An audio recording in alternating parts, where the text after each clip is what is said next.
Bismillahirrahmanirrahim. Ladies and gentlemen, first of all, I really want to thank the Unity, the Global Peace and Unity organization to get me here. Give me about 15 minutes to talk to you.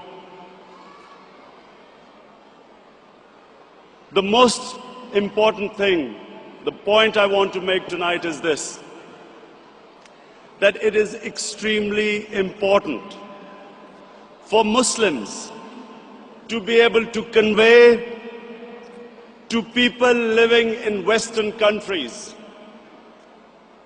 that there is no correlation between Islam and terrorism. Unfortunately, through a planned campaign, Islam and terrorism have been linked, and 1.3 billion Muslims are on the back foot, on the defensive, trying to justify that Islam has nothing to do with terrorism. And what the point you need to make is this, that according to the Holy Quran, 124,000 messengers of God were sent on earth. All of them with one message. And the message was that the Almighty wanted us to be human beings rather than intelligent animals. Animals believe in might is right, survival of the fittest, whereas human beings have compassion and justice. And Muslims were supposed to be and should be the community that should be compassionate and that should believe in justice, just like every messenger of God to every human community brought the same message. So when something like 9/11 happens, we should be able to tell those people who blamed 1.3 billion people for the acts of 18 people that terrorism knows no religion. All religions preach the same thing. And unfortunately, we do not have either the political or intellectual leadership in the Muslim world to be able to convey our point of view. So we have things, we have words like Islamofascism, like radical Islam, when Tony Blair and George Bush say that the enemy of Western civilization is radical Islam. How is the man in the street in the West supposed to differentiate between a moderate Muslim and a radical Muslim? And why is Islam the issue? Before 9/11, 70% of all suicide bombings was by Tamil Tigers in Sri Lanka.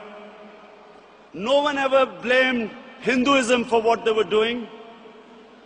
No one ever said that tell the Hindu priests to tell them that suicide bombing is not part of Hinduism.